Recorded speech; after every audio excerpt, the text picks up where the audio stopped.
Hey everybody, Dave Whitmarsh for Best Practice in HR. Have a special guest today, Seal, and he's all the way from Transylvania. So it's the fir first time I've ever interviewed anybody from Transylvania, and you can tell by his decor that he is slightly outclassing me, and I'm happy to have you, Seal. Nice to be here. Thanks very much, Dave. If I may just add, I'm actually from Hungary. I live in Hungary. I'm just visiting family in Transylvania. Oh, great. Okay. Well, I'm sure in Hungary you have a background that could outclass me still, so that's awesome. Um, so tell us a bit about you and your company. And let's get a feel for what it is that you do before we kind of dive into some further questions. But I think it's always good to have a basic understanding of you and what you do, so it just puts everything into context going forward. Thanks very much. Then I'll start with a brief wrap up about my professional history. Actually, after doing two high schools, two colleges, IT and economics, I went to Canon when I took over about 40% of the job of the CEO, dealing with partner relations. Then I moved to Canon, leading from marketing and sales perspective, the audiovisual business, which constituted about 60% of Canon's Samsung's income. And then I moved to NBCUniversal when I was responsible for marketing. NBCUniversal is one of the biggest, if not the biggest, media company in the world. And then gradually, during this period of working for the multinational companies, I started to get familiar with the systems and started to get the feel of it and how it works and how to proceed further in terms of positions, meaning in leadership positions, or let's say being a member of the board. You see some dynamics happening within the company. So you start to see what's happening from the human perspective. And this led me to the interest of starting to learn human studies. Quant humanism, actually, it's called, this special topic which I was studying at World University. So I kind of shifted towards HR and the human processes. And this led to a point when I said to myself that, okay, I learned a lot and from these multinational companies regarding the processes. At the same time, there are some things which could be transformed or transformed for the better, let's say. So there is room for improvement in terms of positivity within a, let's say, corporate environment, because corporate environment is about war. It's a war against competitors, let's say, and this is the basic setup, let's say, the basic mindset of CEOs, how to become number one. And the business is about how to become number one, let's say. In Samsung, we brought the whole LED TV department, and then sales became number one in Hungary, let's say. But it took a lot of struggle, and in this process, one sees the motivational factors which emerge within a multinational context. And there is some room for improvement. So at one point at a time, I said to myself, all right, it was nice to learn. At the same time, let's do something good for the people who are in these who face this situation, who work for multinational companies, because their lives could be transformed a bit better if one has a mindset for that.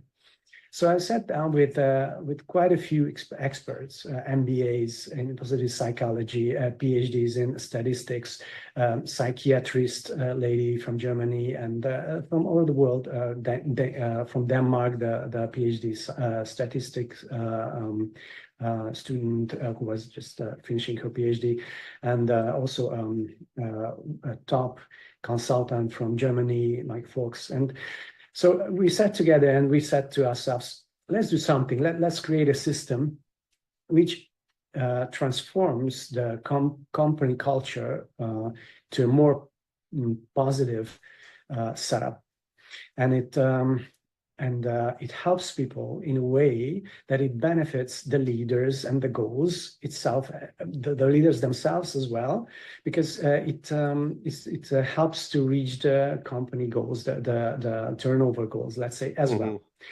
Because happy people do better. So that's the point. When one studies positive psychology, it shows that without the cortisol leaving our system, meaning getting the stress out of the situation, stress and anxiety, when it's out of the situation, then the body functions better, right? Because the cortisol doesn't block the whole system, because cortisol makes us fight. And what do we do when we see a bear? Then we start to run, and we don't need any digestional processes and so on. We just focus on the muscles. So it makes us fight. It puts us into a sympathetic state of nervous system, right? Our sympathetic system works. This means that we're in stress. But when this happens, then our brain blocks, because we don't have to think when we are running away from a bear, right? We just have to work with our legs and feet and whatever. So in order to unfold creativity, unfold ideas, and the human communication, and the warmth which is needed within a professional environment in order to be able to communicate, and that understanding, that compassion, which understands if someone makes, if your colleagues or your boss makes a failure or errors, let's say like that. So when you are able to compassionately handle the situation. So in order to bring these parasympathetic functions out, one has to remove the stress and anxiety from the system. For that, one has to build up a system which supports that. And this is what we did with happiness consulting and the team that was helping us. Interesting. And so, which all makes total sense, right? So how do you go about doing that? So what are the identifiers? What are the triggers? Or I guess it's pretty safe to say that every company deals with those stresses and some of those fights regardless, right? So you can help anybody, but it's so run me a bit through the process of how you might engage. Well, our approach is simple. When we ask CEOs, what do you need in order to be successful? Then usually the answer is, at the end of the day, when we break down the branches, then the trunk of the tree is that they need to be aware of what's happening. Right? So we have to know what's happening in our company, or to see the statistics and so on. So we have to see. And the other one is how to make it better, the knowledge, how to make it better, how to transform the situation. And these two pillars, what we are using in our method, and one is called awareness, intelligence, meaning awareness outwardly and inwardly as well, meaning we are aware of ourselves, how we react, and how our mental patterns are, and how we reflect or reply on sensual impulses, meaning sounds, visual impulses, forms, and etc. Information, and so it's inner and outer awareness as well, because we should know what's happening in the world, and so it's inner and outer awareness. This is the first pillar. The second pillar, how to make things better. It's called happy mindset, because in order to transform something for the better, one just needs a good motivation, let's say. So right, so one just has to have a parasympathetic approach, right? So to put this as a like grounding brick, or how do you say it in English? So it's when we lay it down as a brick on which we build a house. Positive mindset, the happy mindset, then everything can only develop for the positive direction. So this happy mindset involves positive psychology, the methods of positive psychology, and also sociology. There are quite a few things in sociology which are groundbreaking in this area. And also some philosophy one needs to read, and psychology. Yeah. So basically, a few science, let's say, branches of science need to be involved in order to cook a great soup from different ingredients. So happiness counseling is basically a good cook who cooks a good soup from the ingredients. So if I may just get into the details, I would mention an example regarding the happy mindset part. Yeah, because that may be interesting for you, and from HR perspective, this is the most interesting thing, because when also yourself, when you develop people, you deal with CEOs and with HR directors, right? These are the contact points, and usually CEOs come to you, right? Well, that's the most common people that get one-on-one treatment, right? Yeah. Okay. Yeah. And basically, what comes is from that is that we start to talk about HR KPIs. And so what's important within the company from HR perspective, because the HR is a tool for the CEO in order to enhance the situation within the company, so enhance processes and develop soft skills of people, right? So from this perspective, the big terms we use are HR KPIs, enhancing HR KPIs. That is HR KPIs, and the system what we found out the most useful for CEOs and the people are as follows. We use a triangle or a pyramid or something on below, on the bottom. There are the common values, meaning these are universal values. They don't have to be values of a certain culture. These can be, but they don't have to be. These shall be universal values of doing good. Universal values like doing good instead of bad is a good thing. So that's a universal value, right? And everyone can agree on that. So this is the basic of everything. When these are defined, then one can talk about a system, about an organizational system. And here, in terms of HR KPIs, we talk about both the system itself and the satisfaction with the system. So it's workplace satisfaction or job satisfaction, which is on this level. But also the system itself is being evaluated, because in a system where one has two bosses, like I had in Samsung, I had the Korean boss and the Hungarian boss, and they were competing, and I was in the middle. So it doesn't work. This system cannot work well. So for example, these organizational development points, the systems thinking, it's called the points of systems thinking. There are about 18 of those, which if one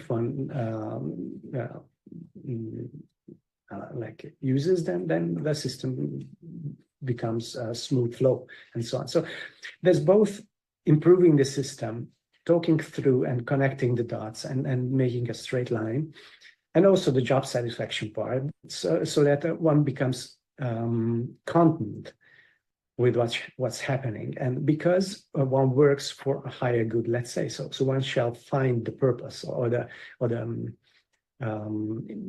most that point which really moves one's heart. So this is the second layer.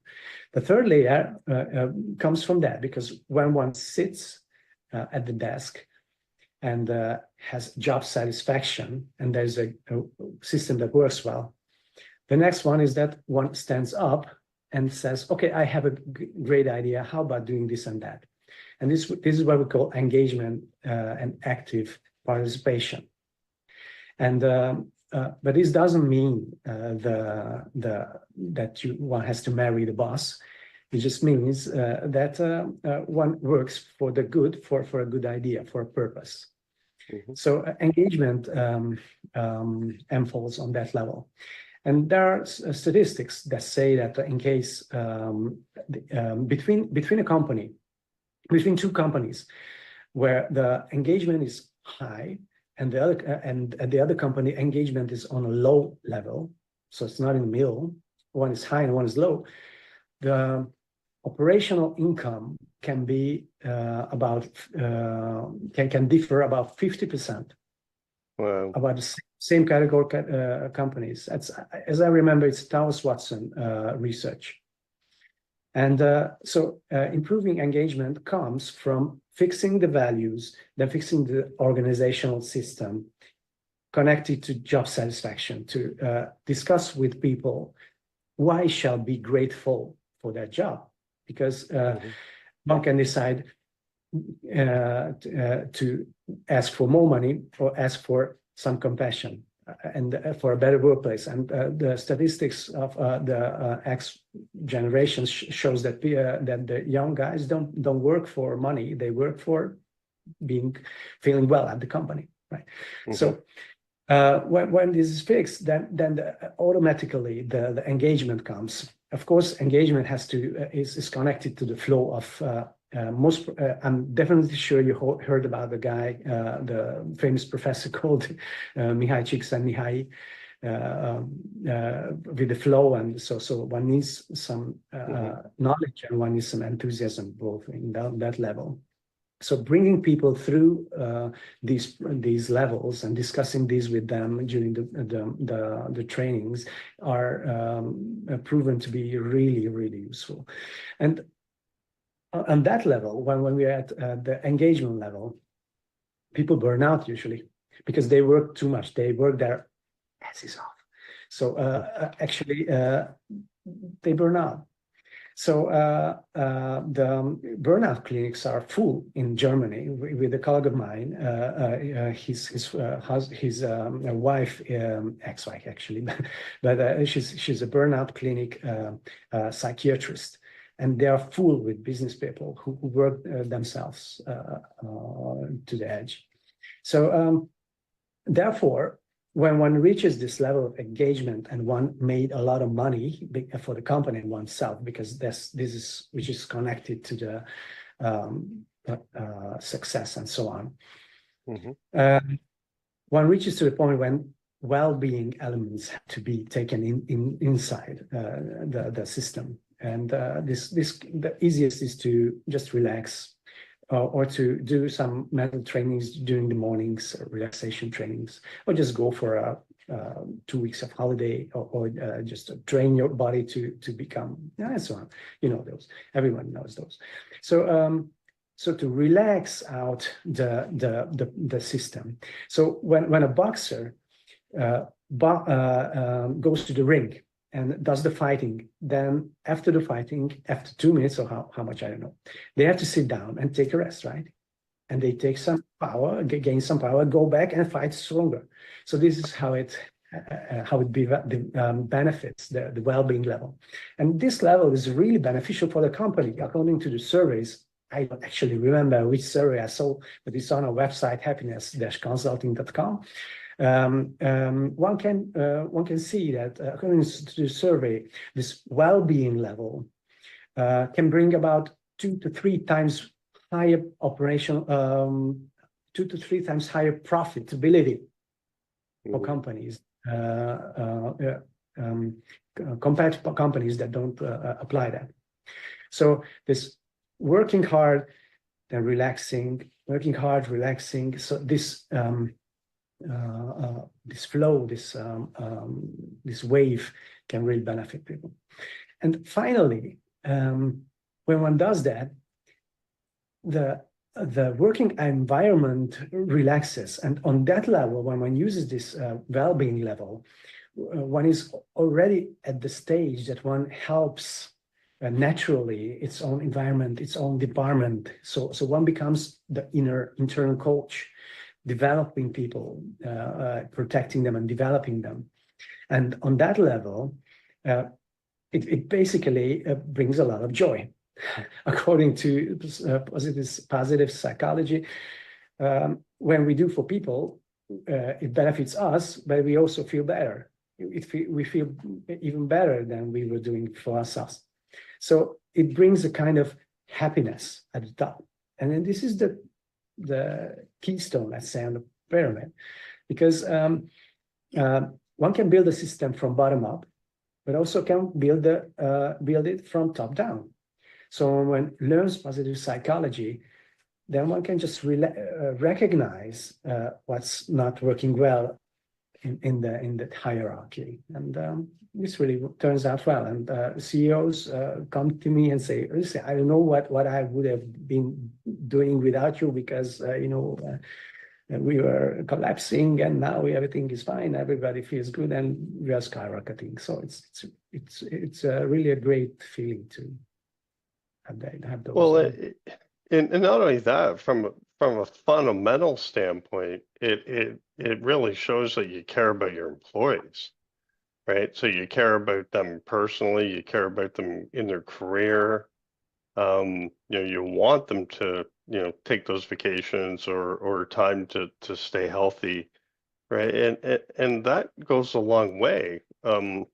We're in different markets, but in the US market, it's they just want you to work, right? The more you work, the better, right? And so it's almost, and I imagine it's probably similar in some other countries like Japan, where it's almost like a badge of honor to, show up sick, or don't use all your holidays, um, because it shows dedication to the company. But you know, where's the line where you don't, if you don't charge up the batteries, you're never going to give it your all.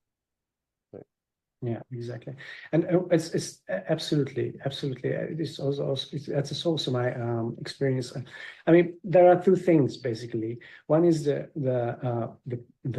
weight on the CEO of have to perform well, and the other is how he can keep his or her people and improve their organization and develop their mindsets. And so one is about compassion, and the other one is about the brain, because one looks at the statistics and where are we at the sales. So one has to check the sales figures, but that's all right.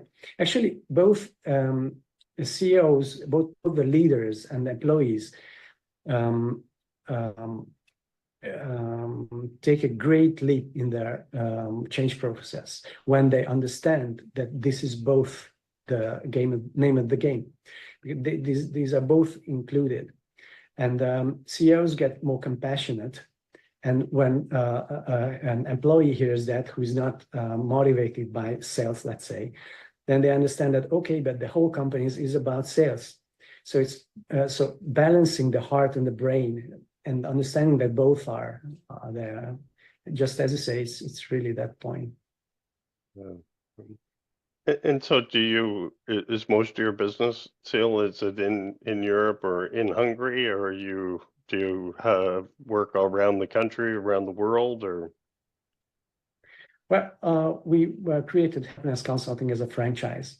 So the first thing what we did when we created Happiness Consulting was to go to Malaysia and work together with Open University Malaysia that conducts 12 other universities. And we presented our approach and invited adult learning institutes and so on. And it worked out well. And we got a local franchise partner and so on. So it's a franchise. Me, myself, I live with my wife in Hungary, but at the same time,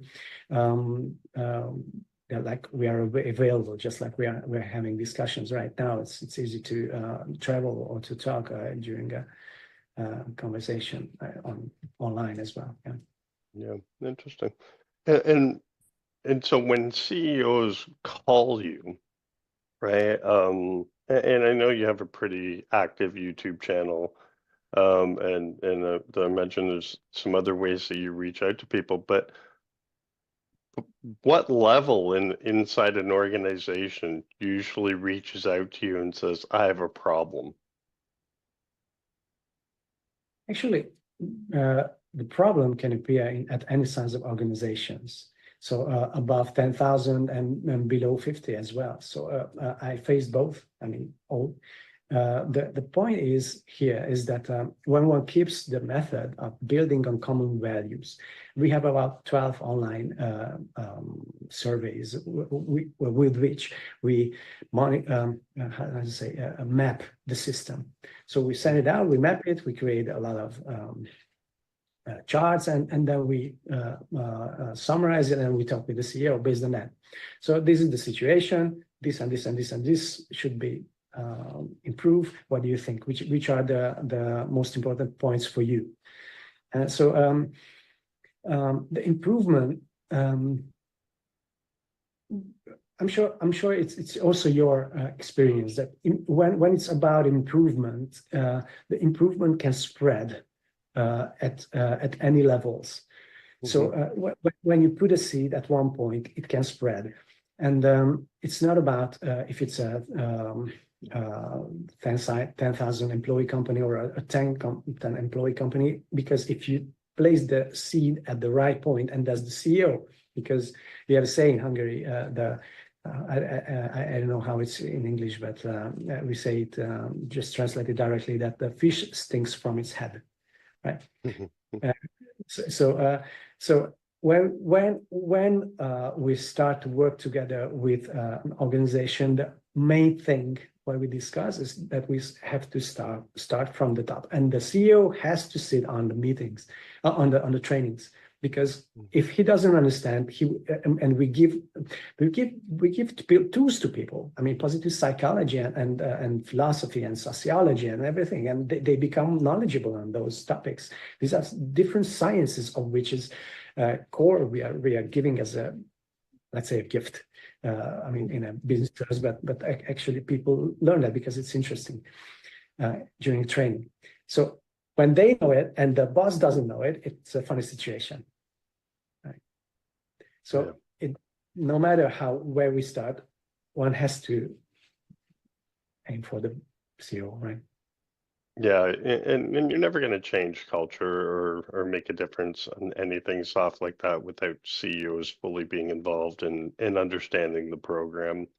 You know, there's so many times that I've seen it so many times where leadership folks, you know, try to do things or culture companies come in and try to do cultures. And I know a lot of culture vendors where they won't even take an engagement if the CEO is not going to be a part of it. You know, they just like, no, this isn't going to work. It's not going to get the results you want. So we're not even going to take your money. Right. Yeah, interesting stuff.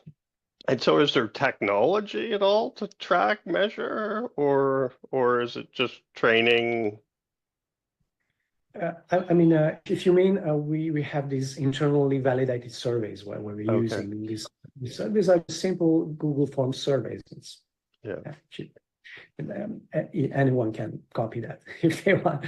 But it's not about that. I mean, technology is good to have, but it's not needed at this level. I mean, we have some tools. For example, there are some tools to measure mental well-being. I'm sure you have seen some space technology-based tools, right? Which can show the parasympathetic balance and so on. So we have those as well, but they're just in the mental well-being block place there. Yeah, but the tools are mainly based on these sciences. Yeah, and just repetition. And to most of your engagements, so your franchises, if you will, when they bring you into a customer, do they is there how long is an engagement? Like, so if you had a 500 employee company, say, and you're working with, you know, everybody in the organization, you know, financial institute where they're all white collar employees, how long would an engagement usually take to start? How long does it take to show some impact? And then how long or what's the maintenance look like to keep it going? Yeah. Basically, when one meets a CEO, then it's about a half an hour, a 1 hour discussion first. Then we send out the surveys. Those take about altogether, because 12 surveys, they take about 3.5 hours to fill, roughly. I mean, one can take it anytime and do it in separate time slots and so on. And then we have a 1 hour presentation, to the CEO. Then we discuss the major topics, the strategy, what we form together in order to create a tailor-made training for that company, for those needs which are most important for them. And then we have a leadership presentation from created together with the CEO. We provide the material for him to provide, and I'm here or my colleagues there. And he presents what's going to happen in this company, what we are going to build. So we empower the CEOs.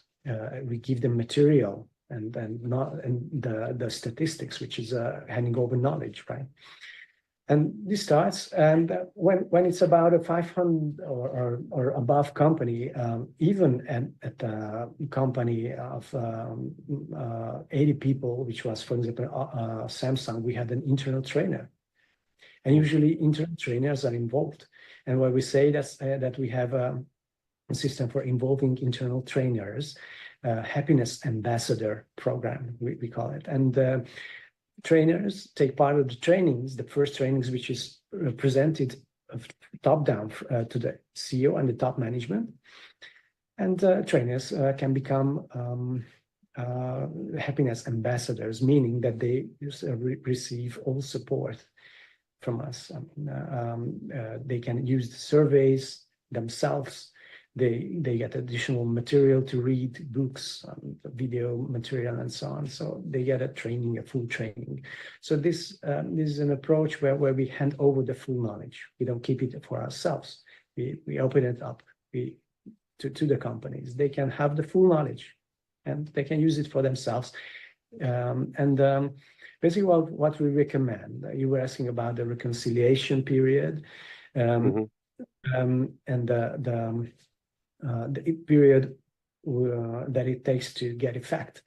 So it's about half a year, which is needed to take that full transformation process to get it through, because it's also a mental process. So one has to get used to it. And when we do the first training, then a lot of things in the brain, the neural system of the brain receives a positive atomic bomb, and then everything is, and they are not ready for the next training for about 3 weeks or 4 weeks and so on. So we have to wait till the point when it loosens it out itself, or it gets relaxed, and then we can give them another and second training. Because it's usually about 6 to 8 days, full days, what we usually take with the management to get them through the whole process. But the last 2 or 3 trainings are already experienced within the already transformed company. So it's a half a year or 1 year till the whole training rolls out and the effects show themselves. And and then we do a reconciliation with the surveys again. But the point is that till that time, up to that time, they learn so much that they don't even need to do they feel they don't need to do the surveys again, because they already know the good answers and they fill it out like professionals. And then we know, okay, it's okay, we do the training, but the real change has happened already within themselves and within the organization. And the real measurement, and the most important measurement, is a really human approach. We sit down with the director or the CEO and ask, how do you feel according to your feelings? what was the percentage of the change you experienced? Mm. And they say 35%, 40%, 50% even, and so on. So it's like a major change they feel happen. Yeah, it would be interesting to see, with the overall, taking the before and then after surveys and comparing the overall rates, and then throwing some basic HR metrics against it, like retention, employee engagement, NP scores, if net promoter scores, if they've ever tracked any of those things, just some basic metrics, and then calculate some financial metrics, operating costs, sales, things like that, and just see where the rubber meets the road, and come up with that grid to say, well, we're not going to guarantee you that we're going to help your profitability by 15%, but here's 10 companies that have on average, right? That would be. That was a great idea, what you mentioned about retention. Actually, we didn't connect these figures to retention. Thanks for this idea. That's really great. At the same time, we connected to operational results and the bottom line. So we made, for example, the big companies, they need numbers, right? So when you go for a tender and you try to get into a big company and explain them your system, and then you have to show numbers, because that's what their CEOs listen to for now. But for that, we had to be able to show an example on 1% change in total happiness, organization happiness, which is on top of the whole metrics, right? Mm-hmm. 1% change can cause this and this amount of improvement in the bottom line. So this is connected. And we took a step further, because we approached the government as well. And I met really high government officials who were really astonished about the presentation I showed them, and European Union level and so on. And they were really interested in the point when one talks about 1% of gross national happiness improvement can result in how much percent increase in the GDP or GNP, PPP, right? Mm-hmm. So it's really when you apply it system-wise and so on. So this is really a great point what you pointed out. Interesting. That's good. Is there anything else that you'd like to talk about here, Sil, before we wrap up? I would love to ask you a few things, because as our experience, according to our experience, the point is that the doing, let's say, the methods sometimes are just tools for CEOs. And Dave, I'd like to ask you about your approach or your connection or your thoughts about professional intuition. How often do you apply professional intuition in your daily work? Often, very often, not so much, sometimes. Well, right now I don't have much of a staff, right? So, but I would say in the past when. Yeah, with clients and so on, yeah. Yeah, not as often as I should. So, yeah, I don't do that as often as I should, and I know it too, and I often think of it after a call, or but sometimes habits are what they are, right? So I really should break those habits. Sometimes you have the feeling of having feeling of that this situation will not really work out and so on, and you will wish to have acted according to your intuition, as I understand, right? Yeah. I mean, this is what we see at the leaders level. So basically, they don't give a beep about what's happening really within the organization. They don't really, they are really not interested sometimes in the numbers. They just want to go in and feel the situation and just like what's in the air and just feel it and just get into that according to their feelings. And of course, this knowledge and this experience, what you have, recognizing a certain situation, being a little bit funny and so on. This comes from the professional knowledge of the brain, that one knows the profession really well, and one has the experience of the work at the workplace and what has to be done and how to improve and so on. And at the same time, it also shows that there is something what we call mind. Let's say the brain is the conscious, connected to logical consciousness, and there's a kind of awareness, which is like a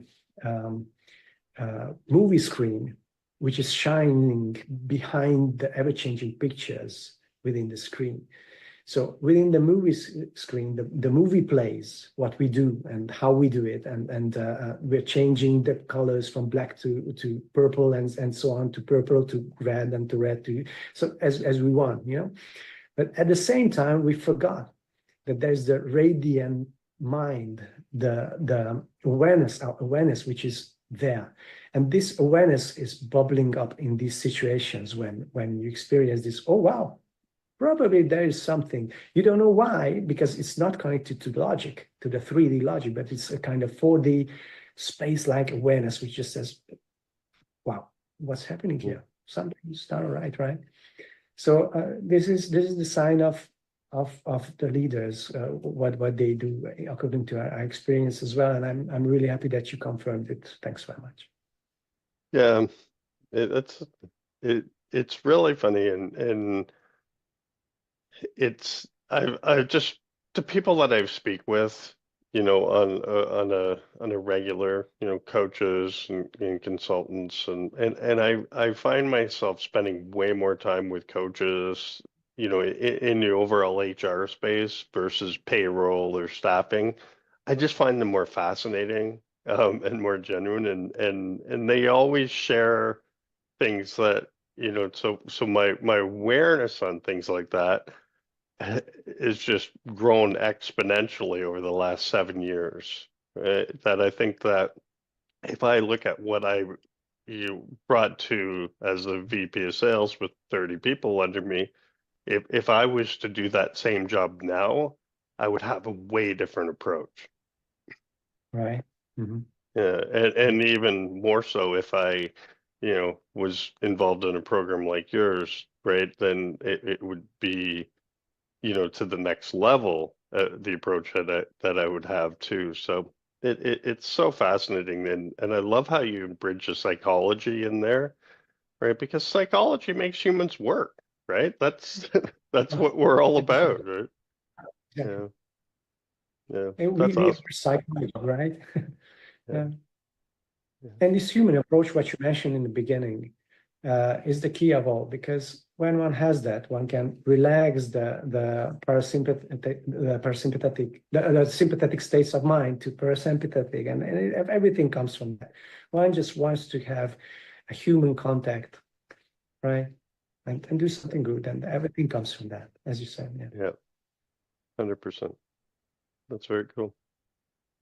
All right. So if anybody wants to get a hold of Sale's going to send me ways and a bio and all that good stuff, and I'll make sure that I have it below anywhere you're watching this, so you can click and get a hold of them and start your journey for a better workplace. Or maybe we could work together on that, David. Thanks very much. Really appreciate that you invited me for this interview, and thanks really for explaining your experience in that. And it was really a fruitful conversation. Thank you.